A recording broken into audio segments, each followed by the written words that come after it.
A proud mother of two beautiful girls, Afton Carraway was a yoga asana competitor for 7 years, bringing home several gold and silver medals on national and state levels and 1 bronze medal internationally.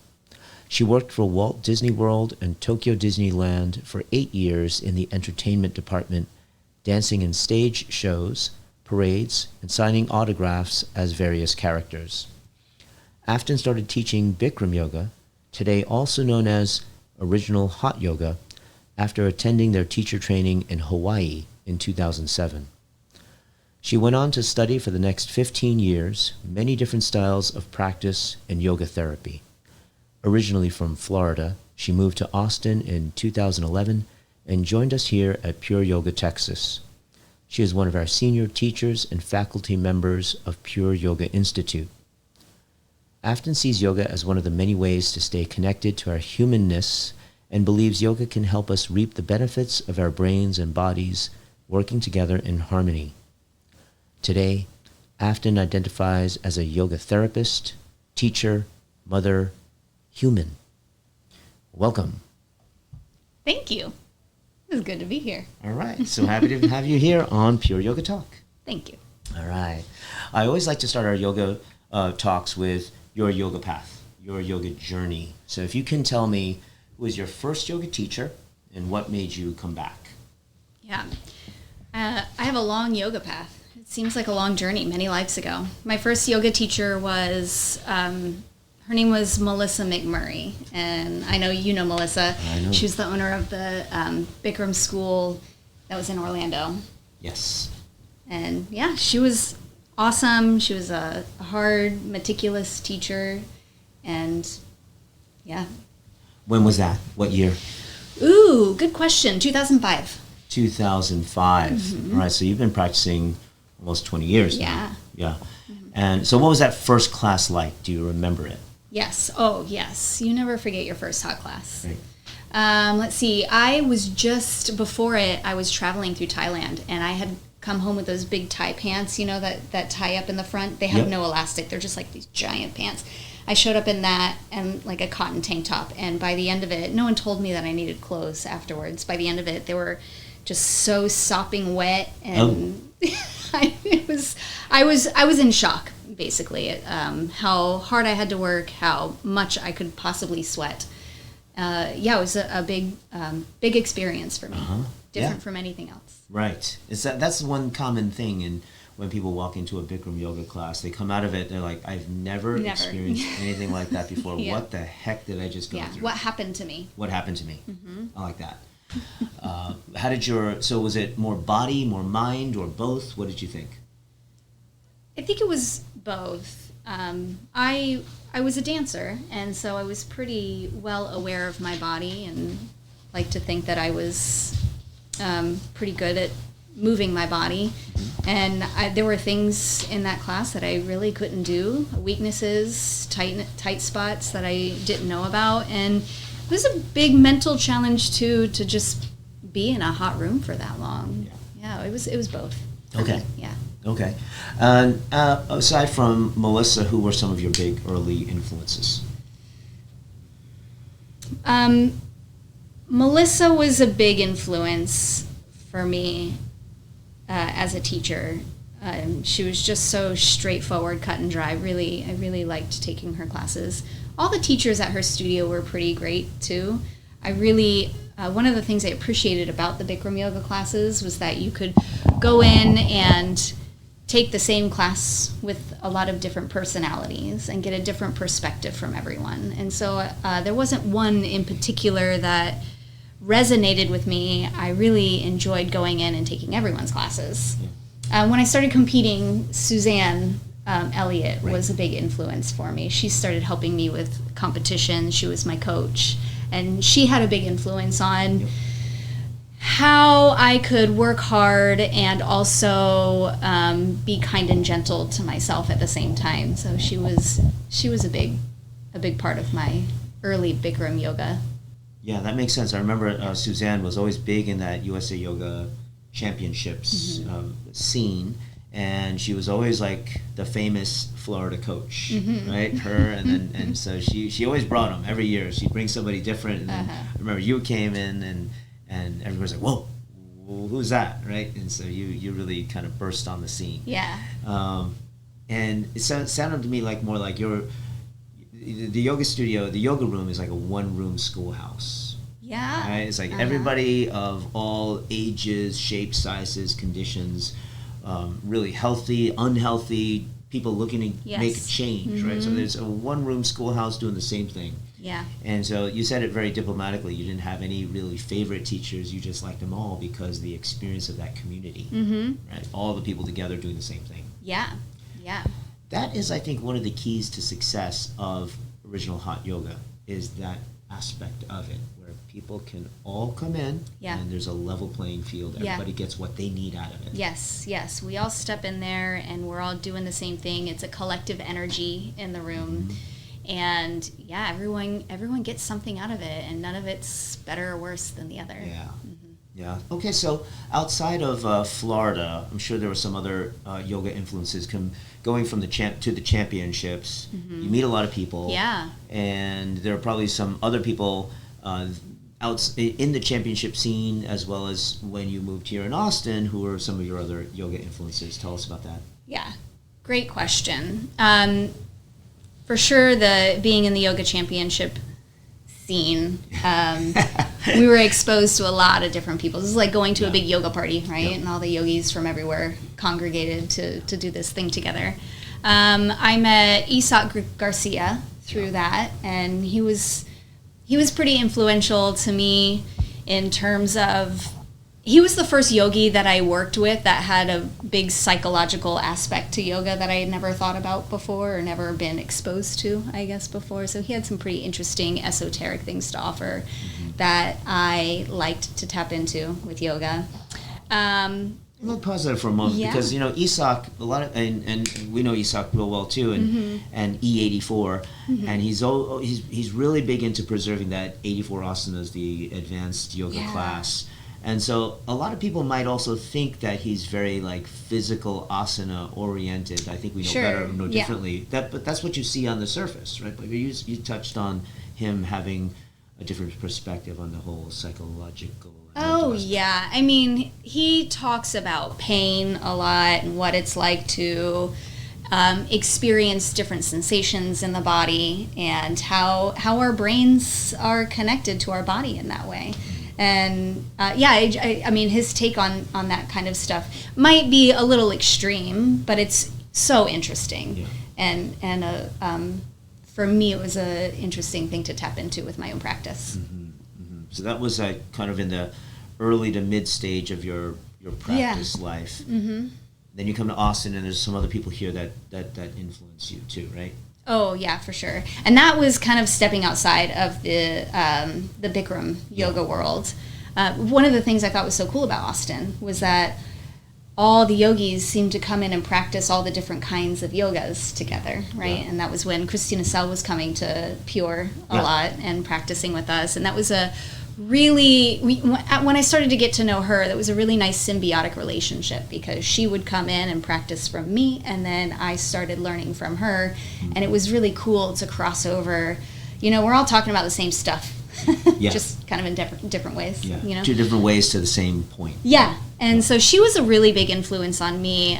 She opened my eyes to a big internal world, like what was happening with the small, more subtle parts of the body. And kind of digging a little bit more into yoga philosophy and bringing that into my practice, into my wheelhouse too. I remember when Christina Sell showed up for one of our classes. One of our students, a very seasoned student, Claire Nelson, she came out of the yoga room and she said to Marty and I, she says, "Do you know who that is? Do you know who that is?" And we're like, "No, who's that?" And then she said, "That's Christina Sell. That's Christina Sell. She's really famous. Anusara yoga teacher." Yeah, I had no idea. For the longest time, I had no idea. I just thought she was an awesome yogi. Yeah, exactly. And so she would come in like, there was a time when she started coming in like almost every day. And then one day she Facebook messages me and tells me how appreciative she was about how our studio and this Bikram yoga world was something so. It was a place for her to just kind of find it was like a getaway for her, Mm-hmm. and that she could just stay there and do her practice, 90 minutes, bulldog concentration, and nobody really cared. Nobody really cared who she was, right? Because we're all in it together. Yeah, right? yeah. And yeah, so she's somebody very special. And I remember her coming to the advanced classes and everybody having a lot of fun. Yeah. Right. I think those advanced classes that we were doing back then in Austin, we were doing them like 2 or 3 times a week. And The heyday. The heyday. 2 hours of sweaty yoga, contorting ourselves and. Yeah, 2 or 3 times a week. Gianna and Kathy and and Christina and everybody else. It was Shelley Washington. Oh I my mean, it was gosh, so much fun. So fun. Yeah. Yeah. All right. So there's others too, right? Other influential teachers for sure. Yes, Christina Sell definitely was a big one. Her partner in the teacher training I did with them, Giaconda, was also. I got to meet and practice with her a lot, and that was big for me. Selena Pang, I started my Mysore Ashtanga practice with her. Yeah. And I would go and see her on a weekly basis. And what I got from her was this sense of owning my own practice, like the autonomy behind the way she taught was so cool. And I love the Mysore practice for that reason. They teach you the postures to do, and then you go home and practice them, until you know them all. And then if you know them and can execute them well enough, then you get to know more. Yeah. So it's really put onto the student to learn. Yeah. And take your own practice into your own hands and do what you want to do with it. Yeah, that's great. So when you were practicing with her, did you go to her just once a week, and then the rest of it was practicing on your own at home? Yeah.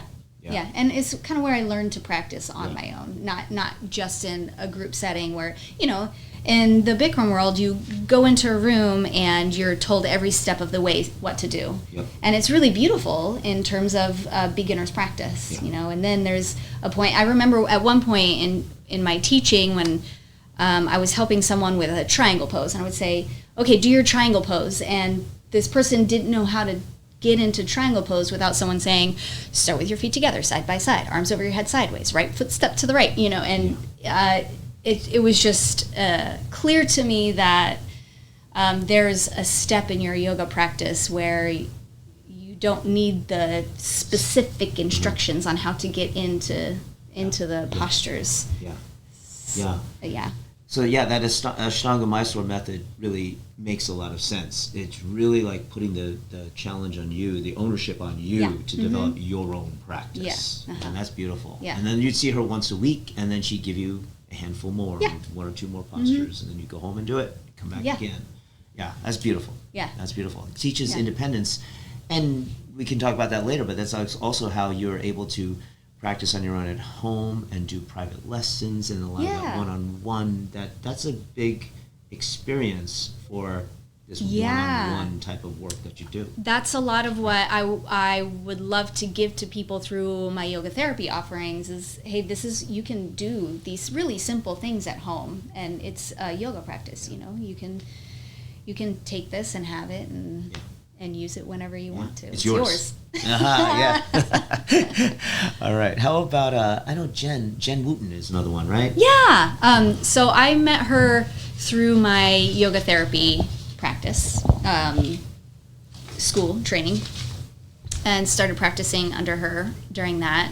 And she's been very influential to me the most recently because she's also a yoga therapist. She talks a lot about the nervous system, and she teaches to the nervous system, and it's more of an intricate way of teaching that I just appreciate. It's I don't know how to describe it, but I like the way she teaches to the whole body. Okay. Right, instead of just specific postures I like to that. accomplish. Yeah. Specific postures or specific body parts. It's like the whole body's involved. Yeah. The whole thing is involved. Yeah, your emotions and your mood and just the state of your nervous system, you know, in any day is different every day, especially if you live a life where you're a mom in some of your roles, or you work full-time in an office in some of your roles, or, you know, you're very affected by things going on in the world. You know, all these things affect our nervous system, and sometimes it's hard to walk into a room and separate yourself from that.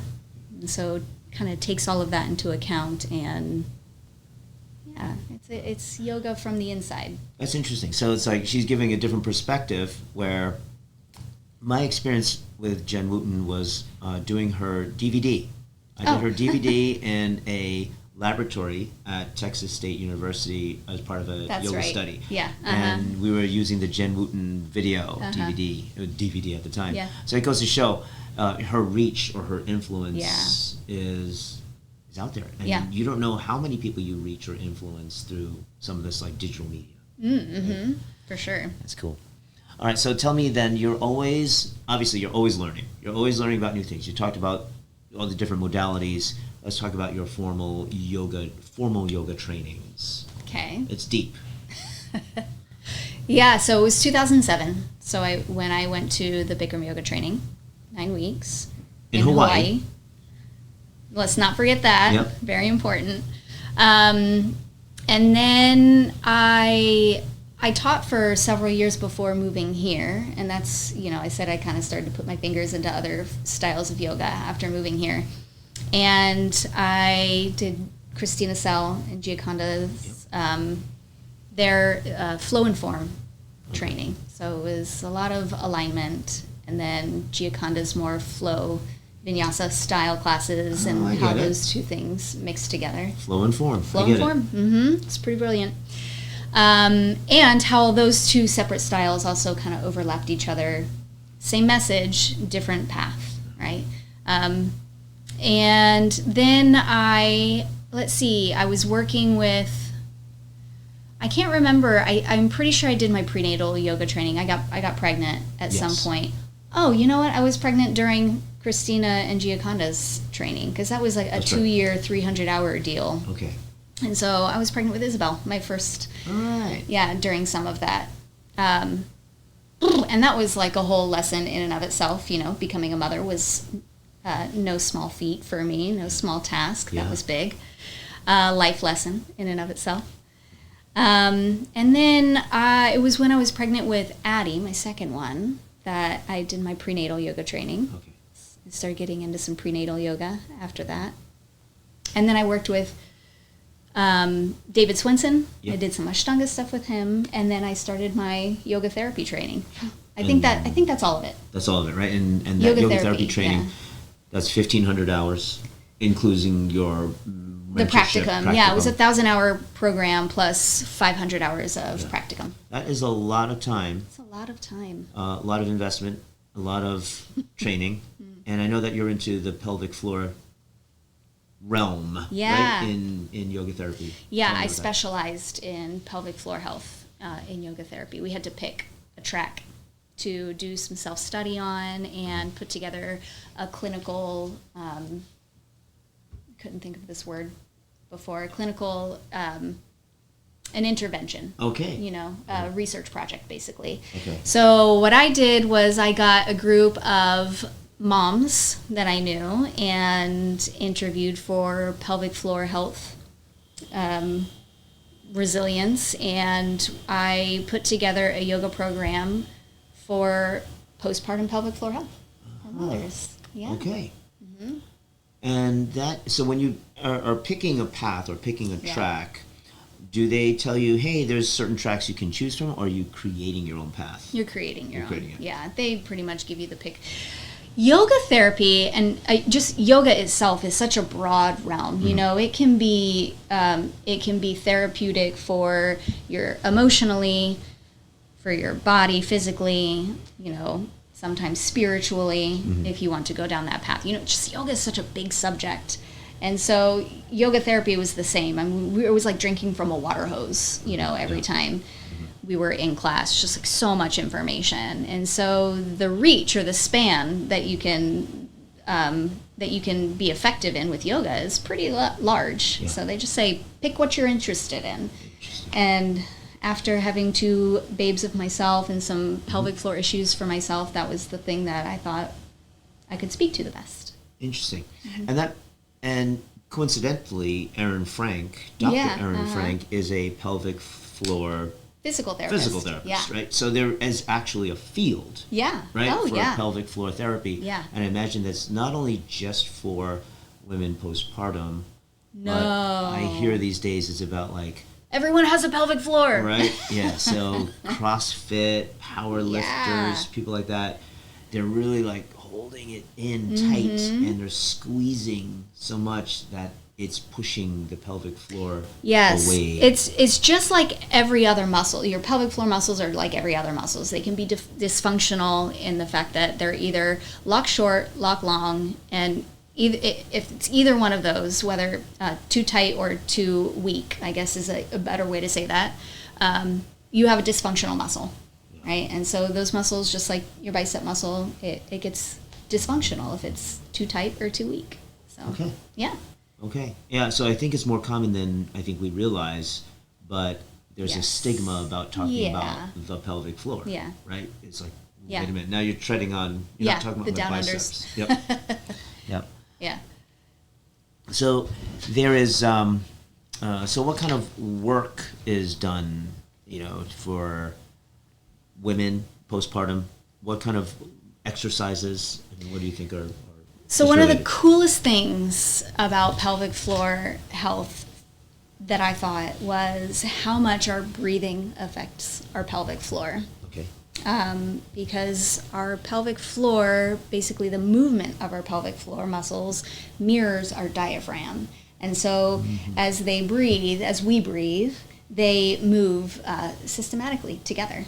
And so that's one of the first things, even in PT, I've talked to Dr. Frank about this.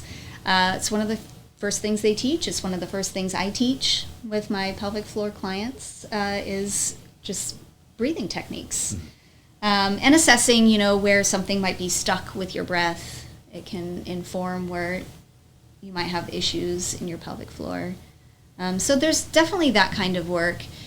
I guess broad scale too, I would say that just yoga in general is good for the pelvic floor. We move from our hips, and any kind of movement will affect your pelvic floor.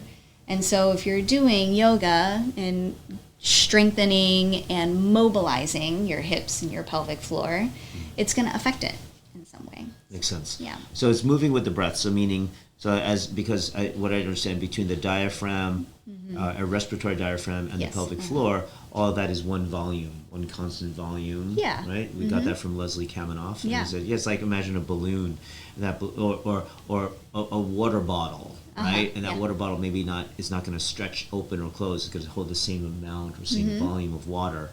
It can change shape. Yes. So if you're breathing and diaphragm is pushing down, then the pelvic floor will push down at the same time, and they will kind of move in rhythm and synchronicity. Yeah. And sometimes, would you say that some people lose that synchronicity? Yes. And that's where they need the pelvic floor? Oh, yeah. Okay. Yeah. Pelvic floor, breath work, yoga. Yeah, yoga, right? Yoga, always coming back to that. So that's great. I love that. So pelvic floor, you have a class here at Pure. It's called Yoga for the Hips and the Spine. So how do we move from the pelvic floor, the hips, up to the spine? Yeah. They affect each other, obviously. I really like the idea of weight distribution and how it affects, how we're standing in our feet affects how we stand in our hips, affects how we stand in our spine, and just how connected the body is. And the hips, I think I mentioned this before, but the hips are a real hub. There's just a lot of stuff going on there, and it's kind of where our body connects in, our legs connect into our spine there. Our whole, all of our essential organs in our torso sit on top of our pelvic floor. So it's just this place where there's a lot going on, and there's a lot that can happen to kind of throw other things off track. Yeah. So yeah, I've been teaching this hips and spine class. It's been really fun for me to think of teaching yoga from the hips and how it relates up into the spine. And we work on both mobility and stability in the hips, right? So it's not just like, I'm going to do a lot of pigeon and stretch my hips out. There's a lot of anchoring into the hips, standing strong in the legs for that support in our spine. Yeah, that makes sense. Mm-hmm. Amazing how you're talking about things like that today, and that's 17 years after your Bikram yoga training. Yeah. And a lot of this series of these yoga talks is like, what are they doing now? Yeah. So that's kind of cool to see your story. And I've watched your story unfold, so I have a sneak preview into all of it. But it's amazing to see where a lot of us just started out with Bikram yoga, hot yoga, going into the same class every day. Just go move your body around. Same thing, and then all of a sudden now you're talking about pelvic floor and hips and hip stability and mobility and teaching all that and teaching things one-on-one in a therapy situation. It's fantastic. Yeah, I love it. I think, and that's a really great way to think about. Maybe the next topic is about yoga teachers and yoga instructors, yoga teachers when they come out of a new teacher training. Like, what advice would you give to anybody doing a teacher training? To doing a teacher training or to teaching classes? Let's start with teacher training. Yeah, okay. Gosh, I guess mostly just going curious.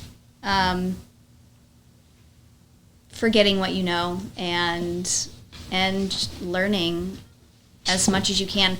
I mentioned before that yoga is such a broad topic, and so you can get a lot of information about yoga theory from a lot of different angles, whether it's the physical angle or the psychological angle, the breath angle, the spiritual angle.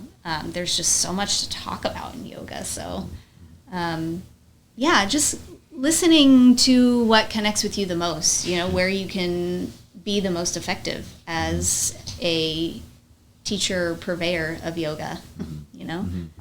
Yeah, and I think any kind of teacher training should require of the individual, the participant, to be able to come out and be able to possibly lead a class, right? Oh, yeah. Just basically stand up there and tell people what to do, how to do it, when to do it, and hopefully those people will feel better after they're finished. Yeah. And that's just the start. And that's how we started. Just say, hey, just go and lead 50 people through this. Just say these series. words. Yep. You'll get through a class. Yeah. And people will, get whatever they need out of it. Mm-hmm. That's right. And so what advice then now? Let's go beyond the teacher training. What the first teacher has taught their first class. Now what? Teach what you know. Okay. Just don't pretend like you know all the answers. Don't pretend like you know everything about yoga.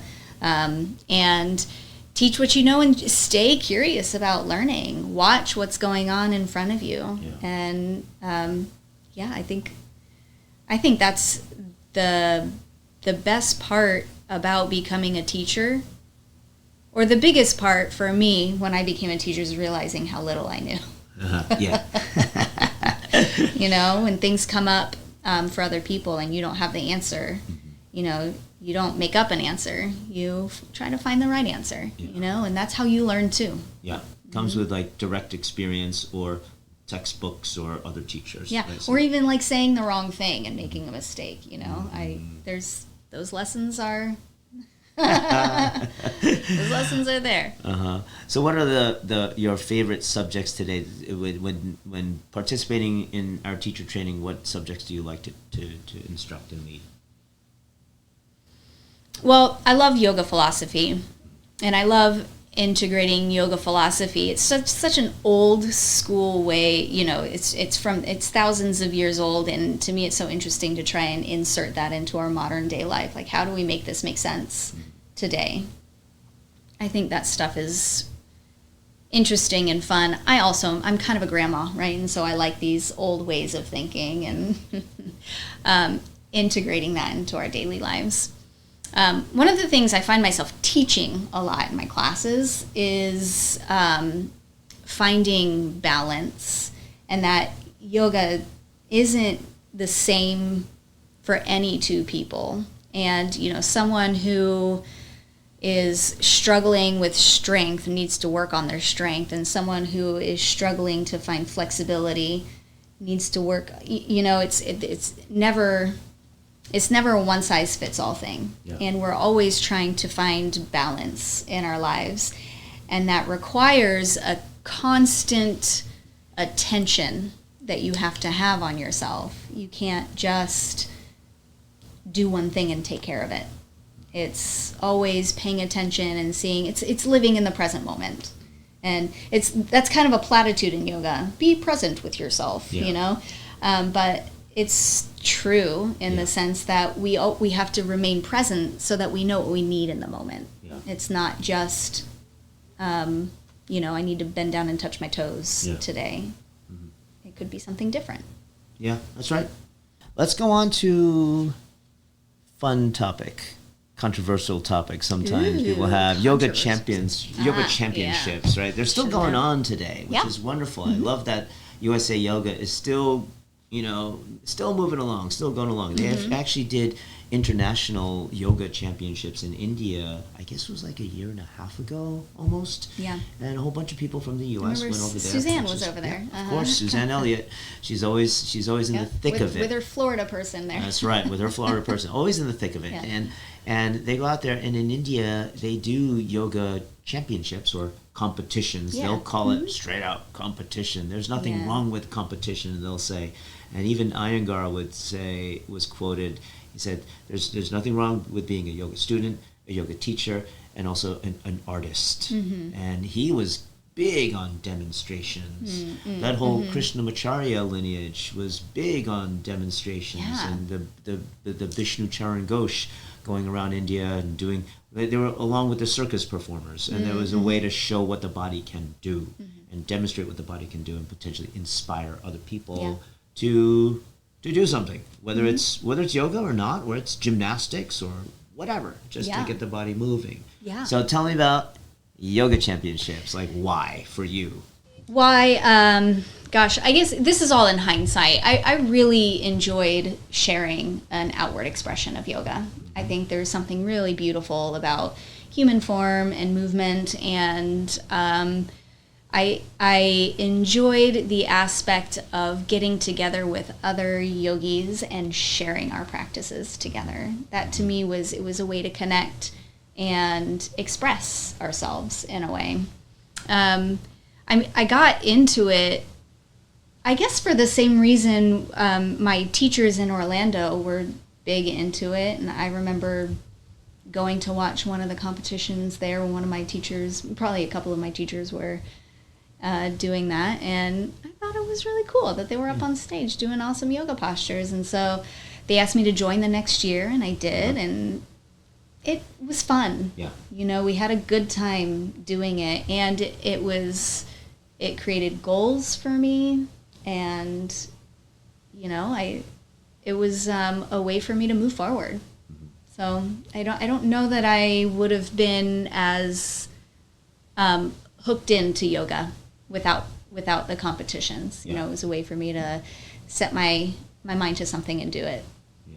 Yeah. For me, it was kind of going into each year just doing the best I could, and it was like it gave me a little pressure to keep my practice going. Uh-huh. And it was like, for me, I looked at it as like the dentist office, going up for the checkup, and the dentist always knows that whether you floss your teeth or not. Right. So the yoga championships will show people whether you've been practicing or not. So to me, it was a way to keep myself accountable to my practice. Everybody did different things. But I loved the community. I loved getting together. I loved having fun. I knew I was never going to win, and it wasn't about that for me. It was just about enjoying and seeing everybody together. It was like family reunion. It was. Right? Oh my God, they were so fun. And then we would all get together and do advanced class afterward. It was, what a great time. Yeah, great time. Yeah. And it probably didn't hurt that you were a performer. right? Disneyland, Disney World, right? And all that, in Japan even. So, yeah, being on stage has never bothered me. Yeah. And so I probably had a little bit of an advantage Yeah. in that way. I like the idea of turning nervous energy into excited energy, and that was easy for me to do when I was on stage. It's a show business thing too. You don't get nervous for a performance if you know exactly what you're going to do. Yeah. Right? And so rehearsal's really important, and just knowing in your mind exactly what to do can keep you from being nervous. That's, part of putting on a stage show. And that's exactly what Suzanne and I did. I mean, she would have me doing 50 routines a day and have all these things that she wanted me to be thinking about at these very precise moments. I remember her so specifically in my head counting my entire routine out. 1, 2, 3. 1, 2, 3. And it was this routine of numbers that I had that I knew exactly what to be doing at every count. Yeah. And so, I think they definitely correlate in a way, my stage experience and then going up on stage and doing my yoga routines. Yeah. It's like anything else. You said rehearsal, practice, you practice, and then you can perform. Yeah. And that helps to also quiet the mind too. You're not, if you have these things that you're thinking about, and you're staying focused, then you don't get distracted by all the noise. Right. It's fascinating because early on, maybe 20 minutes ago, you were talking about being present and what yoga was to you, and where you are now and what you like to teach people in their trainings. And you talked about essentially being present. That's really what it boils down to for you. And if we want to simplify some of that. And in the yoga championships competition, it is a practice or rehearsal of being 100% present in the moment, and that control of the nervous system. Yes. And so all of the aspects of yoga come to bear in something like that. Yeah. Right? And ego, like maybe somebody's reaching for something that they maybe cannot do that well, they haven't rehearsed enough. And so the mind is also trying to show something that maybe they can't do yet. Yeah. Well, and that was a big lesson for me too in championships. Once I started doing well in them, my ego starts to build up, and then it's me. It's not me versus my nervous system. It's me versus my ego. Yeah. And then your ego gets slapped down a couple of times when you fall out of a posture or someone wins, and it's that was also a huge lesson for me. It didn't come. That part of competition wasn't necessarily easy for me, learning to accept those.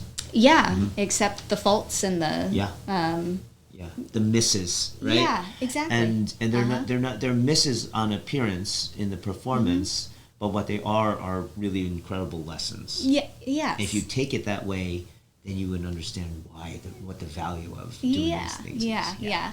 I like the idea of being put in a stressful situation. We need that as humans. We need that to move forward in our lives, to grow. Nothing grows without stress. Right. And it's just a controlled, yoga championships is a controlled way to create stress in an environment so that we can grow as humans. Absolutely. Yeah.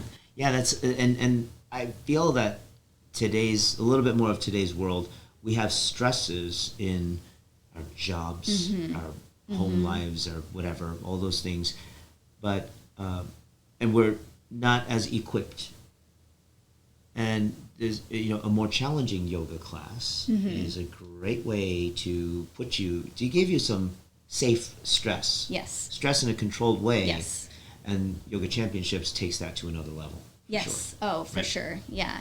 And, it's not to say that gentle yoga that's supposed to de-stress isn't. There's something there, that we also need that. Oh, yeah.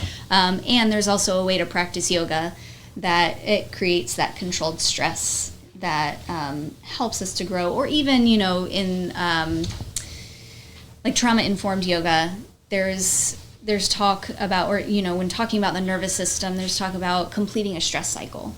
Sometimes a trauma response is us getting stuck in a stress cycle that never was able to complete itself. And so sometimes you need to complete that cycle by, vigorous exercise, or there's several ways that you can complete stress responses. But they're not just laying around doing nothing, if that makes sense. Yeah. So there's talk about that too when you're talking about the nervous system. Okay. It's important Lovely. stuff. It is. So you talked earlier about being a mom. Two beautiful girls. I said that in the intro. They're amazing. So beautiful. They are, right? Of course, they're like you. All right. So they are. They're gems.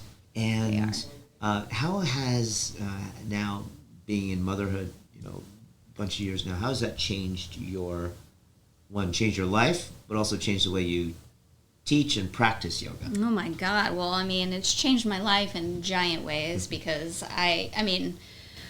man, there was a time where I used to practice yoga every day and think that was normal. Yeah. Sometimes twice a day. Yeah. Or, our 2.5 hour sometimes yoga classes. Yep. And you're like, just 2.5. No, that does not happen for me anymore. I get my little yoga practices in the morning when I wake up, and I just do it until my kids come in and start crawling on top of me. Or, sometimes I have my yoga space in my house, and we'll all go upstairs together, and I'll do some yoga while they play around. So I do still do a lot of yoga, and I'm very privileged for that. But as far as it's changed my life just because I have two tiny people to take care of now, not just myself. And maybe that also segs into how it's changed me as a person, is that I am so much less selfish than I think I was before. I didn't consider myself a selfish person before I had kids, but in retrospect, looking back, it's like, oh wow, I didn't look very far past myself. And I think that's bled into the kind of teacher that I am and how and what I teach in the hot room. Yoga is just really a manifestation, or a way we can manifest, us as our human selves. Yeah. And so the humanness. Yeah. Right. Mm-hmm. I do remember, I took one of your classes recently and compared. I was just, wow, Afton's class has changed a lot. Yeah. I remember 10, 12 years ago, it was like, do this, boom, and it was like you were always had that reputation of toughness, right? Yeah, Melissa McMurray taught me how to teach yoga, so she's OG, and I love her, and she I remember she came in and taught a class. I was like, yes, that's her style. She's awesome. Yeah, there's that, and then I think it's I used to teach from this right and wrong perspective. There's a right way to do things, postures, and there's a wrong way to do them. And now, knowing what I know and experiencing what I've experienced, I definitely don't teach that way anymore. It's coming in and having an experience, and whatever your experience is your teacher for that day, is what you need to know, is what you need to learn. And yeah, I guess that's how being a mom has changed me, is that I think in terms of different perspectives from different angles of things a little bit more now. And maybe if we don't allow ourselves to evolve in our yoga practice and our yoga teaching, we'd likely quit. Because at some point... it's got to stop serving you at some point. Yeah. And maybe even physically, the body's going to break down. Mm-hmm. Where, however many years later, decades later. And, you're going to find, your practice must grow. It must grow. It must evolve. Yeah. Otherwise, we're done. We did it. We're done. Let's move on to the next thing. Well, I accomplished that posture. Yeah. That's all there is to that. It's not really, No. I remember Juan from Headquarters, and his quote stuck with me all the time. And he said, your yoga really begins when you cannot do today what you were able to do yesterday. So we can spend years chasing postures. I was trying to do that myself. And then at some point, you can't do what you did yesterday anymore. And what kind of realization will you have? How are you going to still come and practice? Are you still going to keep finding the the meaning. And that's so cool about yoga is it never really goes away. No. You know, even when you change or your experience, your external life changes, it's always there. You know, for you to have whatever experience you walk into. Exactly. It's not a right and a wrong. Right. And I think as long as your yoga practice helps you be a better person outside the yoga studio, then it's worth doing. If your yoga practice doesn't make you a better person outside the yoga studio, then don't do it. Yeah. Right? Yeah, I think exactly. it could be even summed up that simply. Yeah. So outside of the yoga studio, outside of that, I know you like to do Krav Maga. Yes. Oh, Krav Maga. What do I have to say about Krav Maga? I started doing it right after my divorce, and I had a lot of talk about completing I needed to complete a cycle. I needed to go hit some things. Okay. And it wasn't the first time actually that Krav Maga had come onto my radar. I had another yoga friend that did Krav Maga actually, and I would always ask her questions about it and stuff like that. I don't think she practices it anymore, but I remember being interested in it a long time ago, and this is more when I was having babies. I think the first time I had heard about it was when I was pregnant with Addie, my second one. And obviously I'm not going to start, going to martial arts and hitting things when I'm pregnant or when I have a new baby.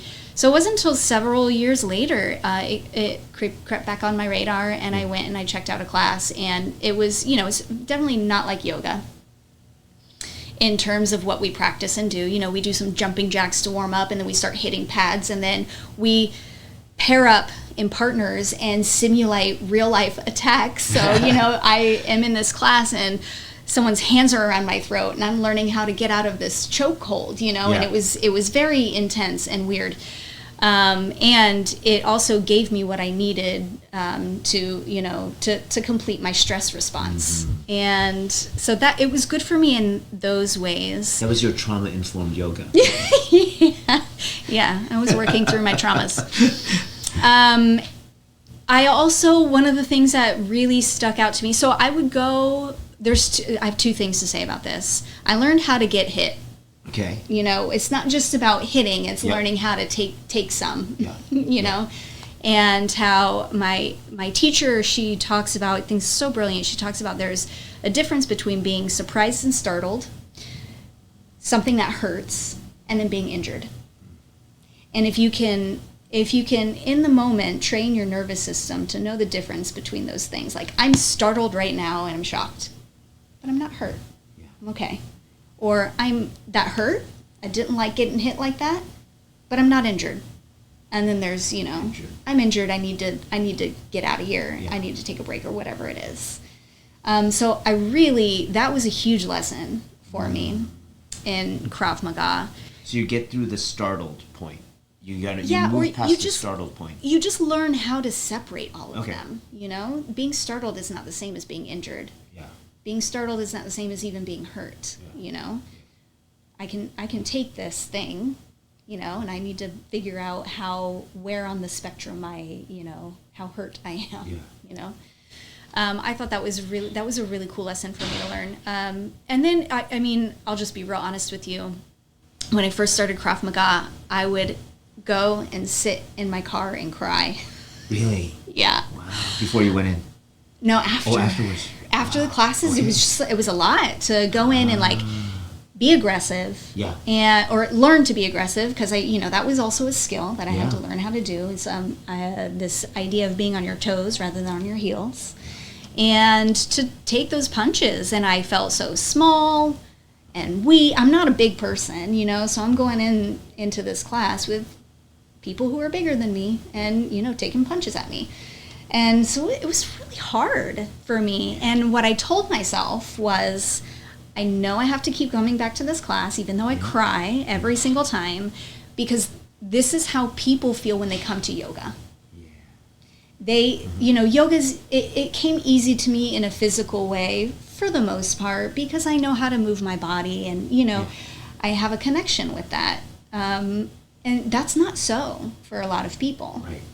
And so coming to a yoga class is really hard for people. They have to say, I really don't want to go to yoga today, but I have to because I know it's good for me. And I had that feeling going to KRAV MAGA. I knew it was good for me, but I hated going at first. I was like, oh my God, I don't want to go and get hit by these people who are bigger than me. Yeah. And I kept doing it, and I've gotten stronger, and I've gotten more resilient, and it's something that I do for myself on a weekly basis that feels like church to me. Yeah. That's amazing. That's a great story. It's like doing difficult things. We always tell people, come in, do difficult things. When you do difficult things and you finish them, you feel a sense of accomplishment, a feeling of success. And when you go through and go through the tunnel, you build resilience. And you can handle the stresses that come your way in the everyday life. So nothing comes easy. Yeah. It's practice, showing up. Doing the work. Showing up. It's not a right or a wrong thing. That's right. You know, it's just showing up and taking, going through the experience of it and learning what you can from it. Yep. Yeah. I think that was great.